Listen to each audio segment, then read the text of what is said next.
خداش بود که یه روز دوتایی کنار هم راه برن و با هم حرف بزنن. صدای تاپ تاپ قلب خودش رو میشنید. یا متوجه شد که اون دستشو گرفته تا کمکش کنه از جوب باریک بپره. باورش نمیشد. به چشای مهربونش نگاه کرد و با لبخند از جوب پرید که یهو تعادلش به هم خورد و افتادن کنار هم.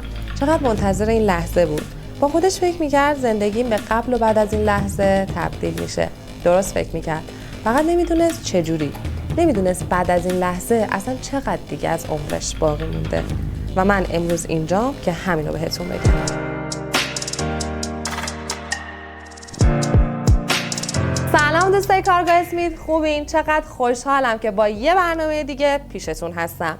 امروز با 2 تا پرونده اومدم به دیدنتون که یکیش توی ایرلند اتفاق افتاده بر یه دختر روسی و یکی دیگهش توی ژاپن ولی بر یه دختر ایرانی. جالب شد نه؟ جالب‌تر از این یه نکته دیگه است که الان میگم بهتون. 2 تا پرونده امروزمون توی جزئیات شباهت‌های بی‌نظیری دارن که تو پرونده‌های قبلی کمتر داشتیمش و واسه خودم هم خیلی جذاب بود. هرچند که ما همیشه یادمونه این داستانا دارن یه جنایت رو روایت میکنن و برای همینم درسته که هیجان انگیزن ولی تلخ و دردناکن.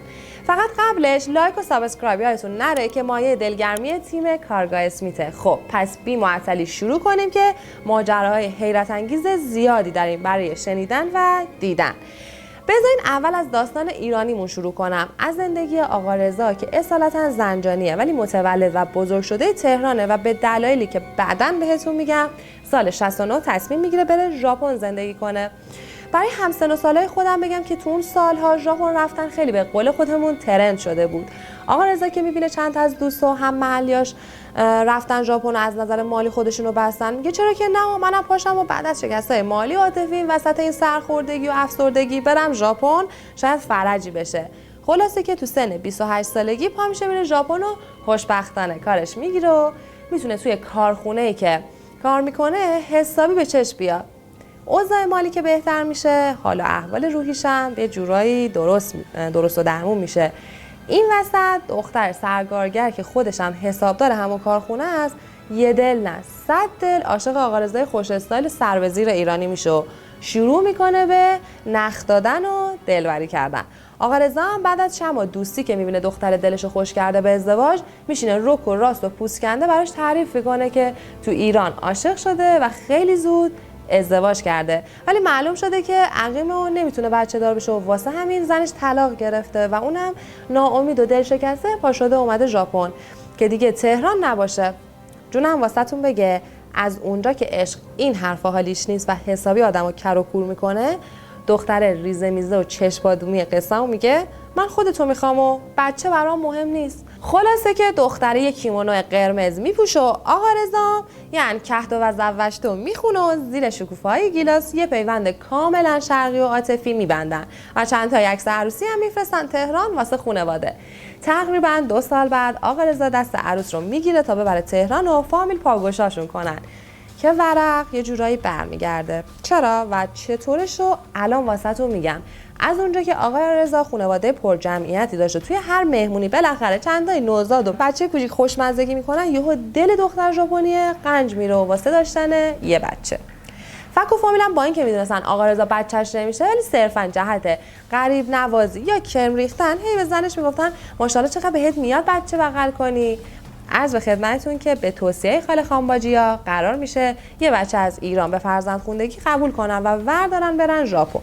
پدر آقا رضا پیشنهاد میکنه برن یکی از این بچه‌هایی که توی جنگ ایران و عراق پدر مادرشون رو از دست دادن انتخاب کنن که آخرتشون هم آباد بشه. دردسرتون ندم، اینا پا میشن میرن پرورشگاه و عروس خانم اصر یه دختر بچه 11 ماهه میشه.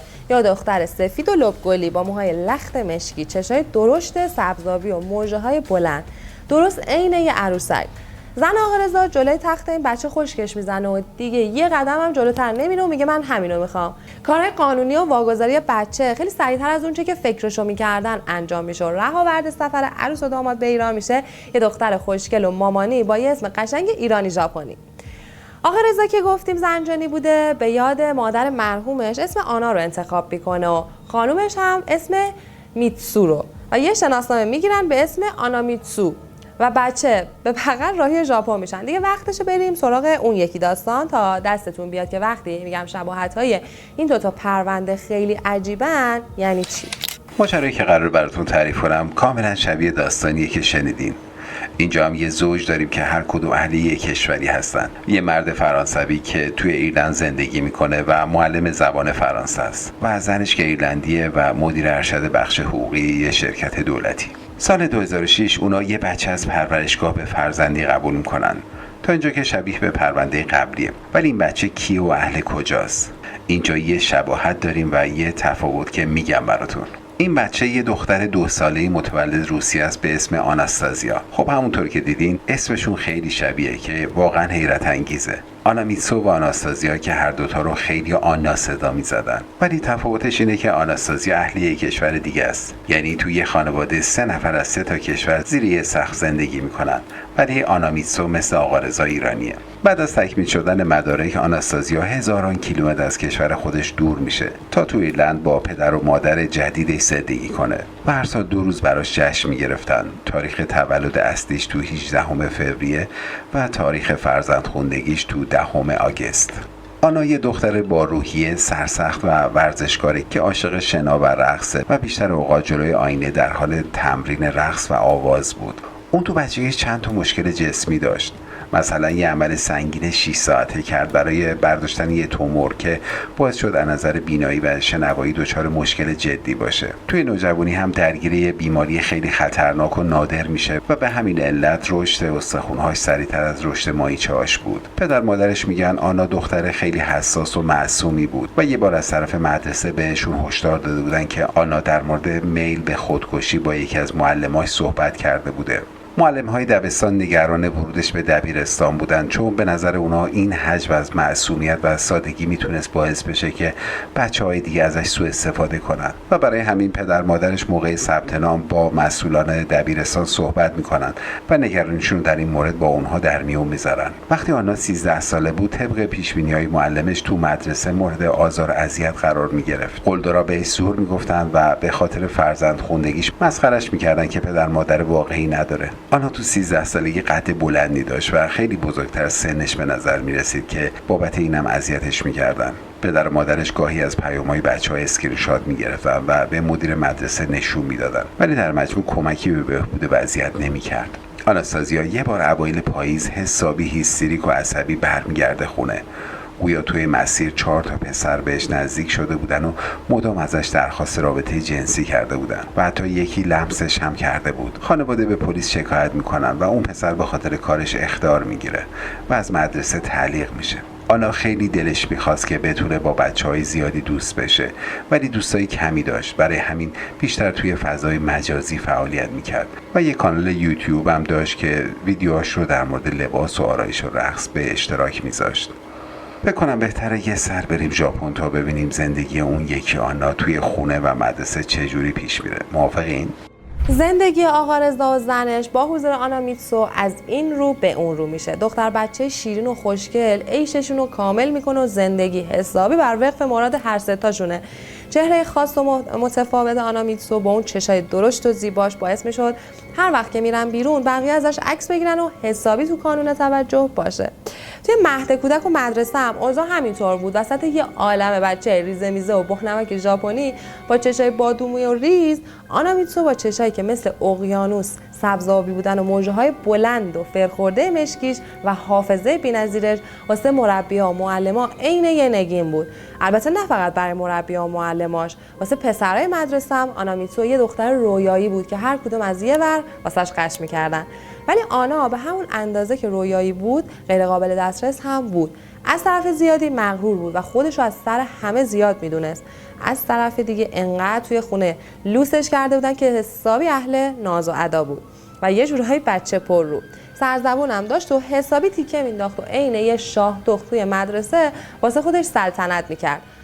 اونم مثل آناستازیا دوستای زیادی نداشت، چون به پسرا که نمیخواست روی خوش نشون بده و دخترام از حسادت تحملشو نداشتن. هرچند که آنا پسر رو میچزوند و آدم حسابشون نمیکرد. واسه همین آنا 2-3 تا دوست بیشتر نداشت که یکیشون یه برادر دوقلو داشت که همکلاسی همدیگه بودن و از قضا اونم یکی از عشاق آنامیتسوی 15 ساله ما بود. هرچی آناستازیا معصوم بود و مظلوم، آنامیتسو حسابی قلدری میکرد ولی نتیجه رفتار و سرنوشتشون یکسانه.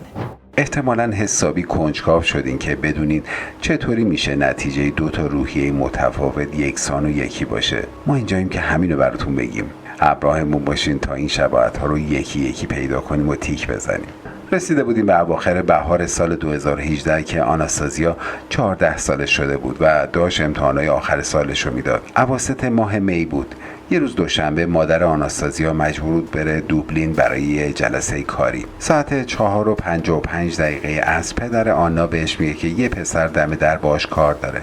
پسری که به دلایلی که ما نمیدونیم تو پرونده به اسم پسر بی شناخته میشه. آنا تعجب میکنه چون با اینکه میشناختش ولی اصلا با هم دوست نبودن و عجیب بود براش که اومده بود در خونشون. ولی میره دم در رو باهاش حرف میزنه و بعدم میدوه تو اتاق خوابش تا یه هودی مشکی سفید خیلی خاص که مادرش براش خریده بود رو بپوشه و با اون پسر میرن بیرون. پدرش میگه فقط یادش تو راه رو وایساده بودن و با هم پچ پچ میکردن و به نظرش همه چیز طبیعی بوده. 2 تا نوجوان تو این سن با هم اینجوری صحبت میکنن دیگه. ولی پدر دم رفتن بهش میگه که زود برگرد خونه چون فردا امتحان داریم. آنا هم لبخند زده بود و گفته بود زودی برمیگردم. پدرش میگه نمیدونه چرا حواسش نبوده ازش بپرسه کجا داریم میریم، ولی فقط از دم در دیده که دارن به طرف پارک میرن و پسری که یه کوله پشتی کوچیک داشته جلوتر میرفته. وقتی مادرش از دوبلین برمیگرده بهش زنگ میزنه ولی آناستازیا جواب نمیده.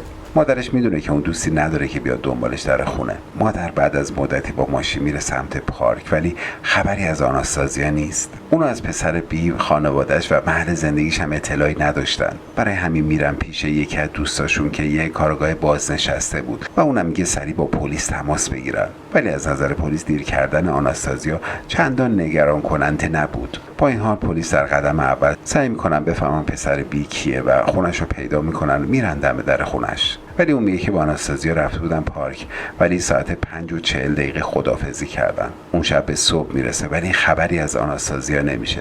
حالا قصه رو تا همینجا نگه دارید تا بریم سراغ آنامیتسو تا ببینیم داستان مشابه این 2 تا دختر چیه. یادم تا اونجا براتون گفتم که صمیمی‌ترین دوست آنامیتسو یه دختری بود که یه برادر دوقلو داشت که یه همکلاسیشون بود. یه روز دوست آنامیتسو تو راه برگشت به خونه میگه بیا بریم توی پارک با هم حرف بزنیم. آنامیتسو میگه باید بره خونه ولی واسه ساعت 4 توی پارک قرار میذارن.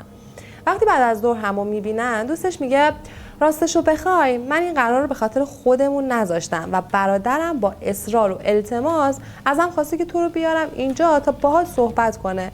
میتسو میگه من با برادر تو حرفی ندارم ولی دوستش خواهش میکنه که به خاطر رفاقتشون یه بار بشینه ببینه حرفای برادرش شینجی چیه.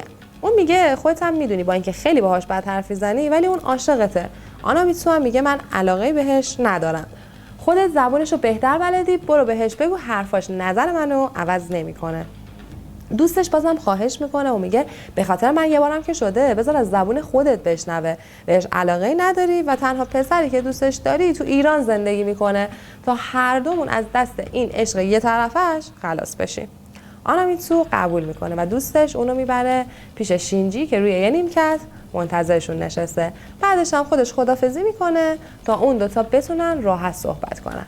شینجی میگه توی راه رفتن بهتر میتونه حرف بزنه. اونا توی مسیر به طرف یه دریاچه مصنوعی میرن.